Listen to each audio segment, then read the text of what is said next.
बेटा जैनेंद्र कुमार का जो हमने एक भाग पढ़ा है उसका नेक्स्ट पार्ट हम पढ़ने जा रहे हैं कि इन्होंने भाग्य और पुरुषार्थ के लिए लिखा है कि ये दोनों एक दूसरे के विपरीत नहीं है, ना ही ये एक दूसरे से अलग है।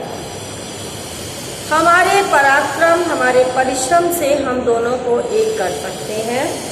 इसी को आगे हम पढ़ने जा रहे हैं कि दुनिया में हम देखते तो हैं कि लोग बहुत हाथ पैर पटक रहे हैं, दिन रात जोड़ तोड़ में लगे रहते हैं, कोशिश में तो कमी नहीं है पर कुछ सिद्धि नहीं मिल पाती। आखिर ऐसा क्यों है?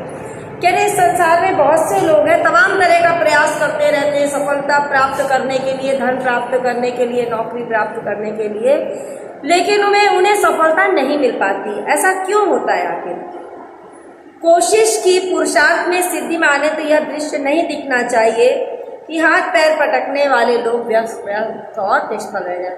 कह रहे अगर हम कोशिश की बात करें तो जो लोग हाथ पैर पटक रहे हैं, जो परिश्रम कर रहे हैं, वो निष्फल रह जाए, ऐसा कोई कारण नहीं है। अगर वे व्यर्थ प्रयास करते रहते हैं तो अंत में क्या कह उठेंगे कि क्या करें, भाग्य ही उल्टा है। व्यर्थ प्रयास मतलब देखिए, सबसे पहले क्या होता है, हमें अपना लक्ष्य निर्धारित करना चाहिए। जब हम उस लक्ष्य को निर्धारित करके कोई कार्य करते हैं, उसी क्षेत्र में निरंतर प्रयास करते हैं, तो हमें सफलता अवश्य मिलती है।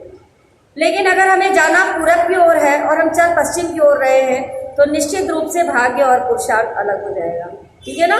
तो हम सही दिशा में प्रयास करें, सही दिशा में परिश्रम करें। ठीक है? इसमें तो कोई गलती नहीं मानी जाएगी। अगर हम सही तरीके से प्रयास कर रहे हैं और अगर हमें सफलता नहीं प्राप्त हो रही है, तो इसमें हमारी गलती नहीं मानी जाएगी। सच ही अधिकांश यह होता है कि उनका और भाग्य का संबंध उल्टा होता है।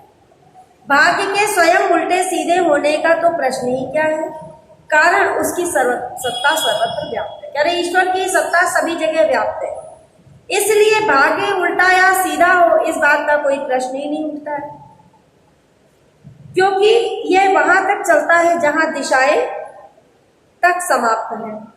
दिशाएं का मतलब दिशाएं कहीं है ही नहीं, चारों ओर दिशा आप जितने आगे जाते जाइएगा और आगे आपका मार्ग बढ़ता जाएगा। ठीक है ना? उसकी सत्ता सभी जगह है, वहां दिशाएं तक समाप्त होती है। विमुख और सम्मुख जैसा वहां कुछ संभव ही नहीं है। विमुख माने किसी चीज से अलग हो जाना, मुंह घुमा लेना, और सम्मुख माने सामने आ जाना। तब होता यह है कि ऐसे निष्फल प्रयत्नों वाले स्वयं उससे उल्टे बने रहते हैं, अर्थात अपने को ज्यादा गिनने लग जाते हैं। शेष दूसरों के प्रति अवज्ञा और उपेक्षाशील हो जाते हैं। वो क्या करते हैं कि अपने आप को सर्वश्रेष्ठ मान लेते हैं और बाकी सभी लोगों की बात न मानना और उनकी उपेक्षा करने लगते हैं। ठीक है? क्योंकि उन्हें लगता है कि हमें किसी की आवश्यकता ही नहीं, हम सर्वश्रेष्ठ हैं। कर्म में अधिकांश यह दोष होता है, उसमें एक नशा होता है। नशा चढ़ने पर अपनी भाग्य और ईश्वर को भूल जाता है। कर्म में क्या होता है? एक नशा होता है कर्म करने का।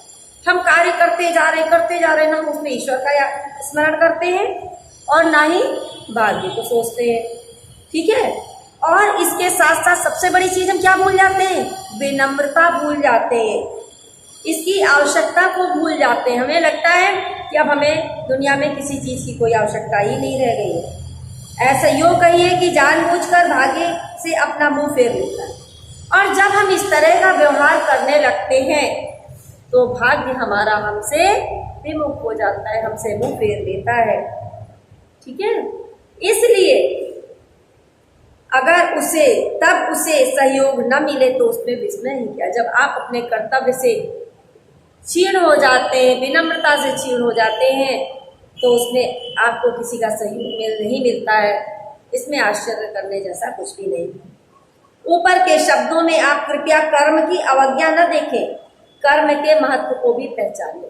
ठीक है? कर्म की अवज्ञा, कर्म का अवहेलना करना उसकी, और उसके महत्व अर्थात उस महत्व को समझ करके कार्य करना। अकर्म का आशय कर्म का अभाव नहीं है। आप अगर अकर्म कर रहे हो अर्थात कोई कर्म नहीं करो, इसका मतलब ये नहीं है कि वहाँ पे कर्म नहीं है, कर्तव्य का क्षय है। यहाँ क्या है? कर्तव्य की हानि हो जाती है।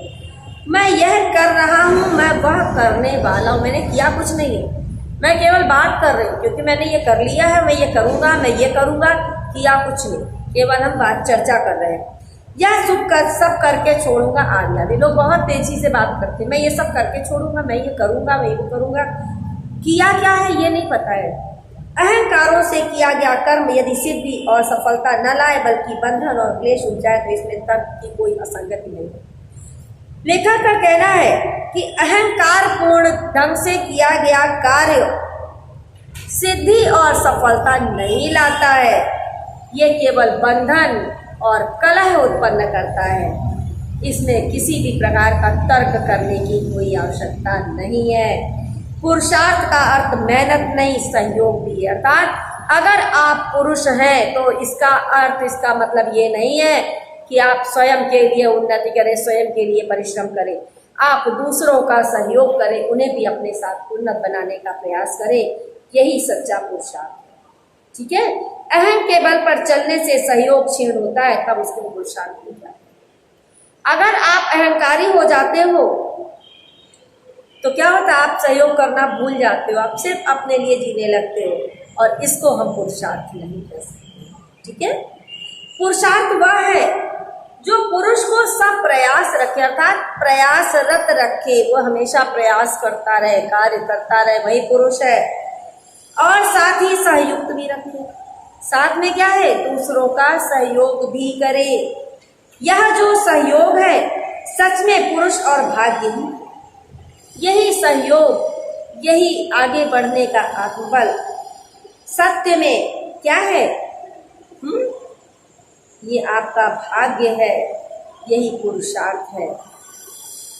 जब लोग भाग्य और पुरुषार्थ से अलग और विपरीत करते हैं तो कहना चाहिए कि पुरुषार्थ कोई उसके अर्थ से विलग और विलोप कर दे। अर्थात जब कोई व्यक्ति अपने स्वार्थ के वशीभूत होकर कार्य करने लगता है, ठीक है, तो वह पुरुषार्थ अर्थात पुरुष के अर्थ को उससे अलग कर देता है। पुरुष का अर्थ क्या पशु का ही अर्थ है? भाई पुरुष पौरुष शक्ति तो पशु भी प्रयोग कर लेते हैं ना। बल विकास तो पशु में ज्यादा होता है। बल किसमें सबसे ज्यादा? मनुष्य से ज्यादा पशु बलशाली है। अगर कोई गाय या भैंस ज्यादा क्रोध में आ जाए तो उससे मनुष्य नहीं जीत सकता, वो ज्यादा बलशाली होता है।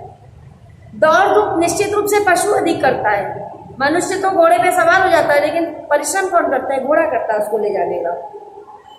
लेकिन यदि पुरुषार्थ पशु चेष्टा के अलग से कुछ और भिन्न और श्रेष्ठ है तो इस अर्थ में केवल हाथ पैर चलाना ही नहीं है, न क्रिया का वेग और कौशल है, बल्कि वह स्नेह और सहयोग की होता है। अगर केवल परिश्रम करने से ही आप भाग्य और पुरुषार्थ मानते हैं तो ये सत्य नहीं। अगर ऐसा होता तो फिर पशु भी भाग्य और पुरुषार्थ को समझने लगते। ठीक है ना। पुरुषार्थ का अर्थ है कि हम दूसरों का सहयोग करके आगे बढ़े, उनसे भी स्नेह करें। सूक्ष्म भाषा में हम कहें तो उसकी अकर्तव्य भावना है। वासना से पीड़ित होकर पशु में अद्भुत पराक्रम दिख पड़ता है, किंतु यह पुरुष के लिए ही संभव है कि वह आत्म विसर्जन कर पराक्रम दिखाए। देखिए, पशु अगर क्रोध में आ जाता है तो क्या करता है? वो अपने ऊपर वश नहीं रख पाता है। ठीक है, वो अत्यधिक पराक्रमी हो जाता, बलशाली हो जाता है, उसको अपने ऊपर नियंत्रण नहीं रहता है। लेकिन मनुष्य एक ऐसा जीव है जो अपने ऊपर नियंत्रण रख सकता है, अपने क्रोध पर नियंत्रण रख सकता है, अपने भावों पर नियंत्रण रख सकता है, लोगों से स्नेह कर सकता है, सहयोग कर सकता है। भाग्योदय शब्द में हम इसी सार को पहचाने।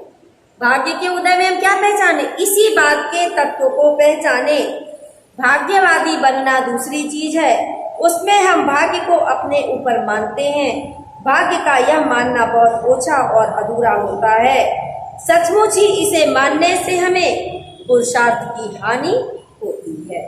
क्या कह रहे हैं?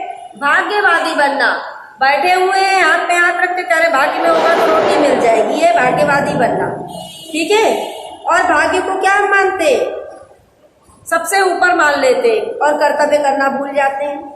तो भाग्य को इस प्रकार से मान लेना बहुत ही तुच्छ भावना है, अधूरी भावना है। और इस प्रकार की भावना को सर्वोपरि लेकर के चलने से क्या होगा कि पुरुषार्थ की हानि होगी, उसका नुकसान होगा। पर भाग्य को उससे अपने को अलग मानने का अधिकार भी था, लेकिन हम अपने आप को भाग्य से अलग नहीं मान सकते हैं। भाग्य के यदि हम आत्मीय बने तो हमारी उसके साथ लड़ाई समाप्त हो जाएगी। अर्थात मेरे कर्तव्य के अनुसार मेरा भाग्य भी सहयोग करता रहे तो क्या होगा, हमारी और उसकी जो लड़ाई है समाप्त हो जाएगी, हमारे और भाग्य के बीच का टकराव समाप्त हो जाएगा। भाग्योदय का क्षण हमारे लिए नहीं आता, क्योंकि क्षण क्षण और प्रति क्षण हमें भाग्योदय का अनुभव होता है। कह रहे अगर आप महसूस करेंगे तो प्रत्येक क्षण आपको अपने भाग्य से लाभ प्राप्त होता दिखाई देगा, लेकिन हम ऐसा महसूस नहीं कर पाते हैं, ऐसा अपने अंदर अनुभव नहीं करते, इसलिए हमें भाग्योदय का क्षण पता नहीं चलता है।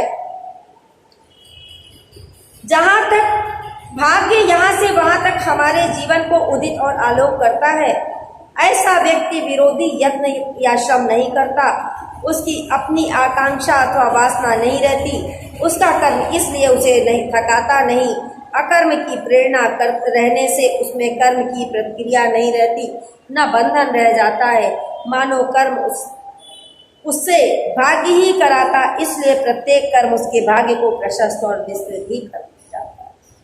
कह रहे कुछ व्यक्ति ऐसे हैं जो ना परिश्रम करते हैं, ना विरोध करने वाले प्रयत्न करते हैं, उनके अंदर ना तो अपनी कोई इच्छा होती है, ना ही कोई वासना रहती है, अर्थात किसी भी तरह की कोई लालच उनमें नहीं रहती है। वो कर्म केवल इसलिए करते हैं, ठीक है, इसलिए बिना किसी लालच लोभ वासना के कर्म करते हैं, इसलिए कर्म से उसे थकान नहीं होती और अकर्म में की प्रेरणा से उसे कर्म की प्रतिक्रिया। कोई व्यक्ति अगर कार्य नहीं कर रहा है तो उससे भी उसको कोई प्रभाव नहीं कर पड़ता है, वो अपने कर्म को करता रहता है, उसे ना तो बंधन महसूस होता है, अनुभव होता है, मानो ऐसा प्रतीत होता है कि भाग्य उससे कर्म कराता है। वो कर्म भाग्य बनाने के लिए नहीं कर रहा, बल्कि भाग्य ही उससे कर्म कराता है। इसलिए प्रत्येक कर्म उसके भाग्य को, इसीलिए जो प्रत्येक कार्य है उसका, वो उसके भाग्य को आगे बढ़ाता है, उसके मार्ग को उज्जवल करता जाता है। तो बेटा हम इसमें एक व्याख्या देखते हैं, इसलिए मैं मानता हूं कि उसी की प्रतीक्षा है। यहां से लेकर के हमने बता दिया अंत तक। रेखांकित अंश की व्याख्या, तो इसमें जैनेन्द्र कुमार जी के अनुसार जीवन में आने वाला दुख ईश्वर के दिए हुए वरदान के समान है। जब भी कोई दुख आ पड़ता है तब कुछ क्षणों के लिए हमारा अहम समाप्त हो जाता है। ये अंडरलाइन कौन सी थी, इसलिए मैं मानता हूं कि दुख भगवान का दिया हुआ वरदान है। इस पंक्ति की व्याख्या थी बेटा। और जब अहंकार समाप्त होता है तो थोड़े दिनों के लिए हम अपने वास्तविक स्वरूप मानव जीवन में आ जाते हैं, इसलिए दुख का आना भी अनिवार्य है।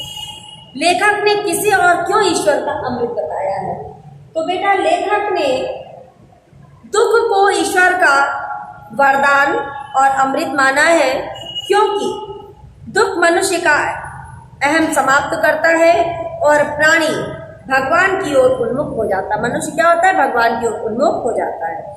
लेखक ने किस क्षण को भाग्योदय का समय बताया है, तो बेटा दुख में यदि हमें भगवान की कृपा का अनुभव हो जाए तो वास्तव में वही क्षण हमारे लिए भाग्योदय का समय होता है। किसका आलोक कण कण में सदा सर्वदा व्याप्त है, तो बेटा भाग्य अथवा ईश्वर का आलोक कण कण में सदा और सर्वदा व्याप्त है। आप पूरी व्याख्या को वीडियो में सुनेंगे और एक्सरसाइज को करेंगे। अगर आप वीडियो सुनते हैं, व्याख्या सुनते हैं, तो कोई ऐसा कारण नहीं है कि आप व्याख्या ना कर पाए। Thank you.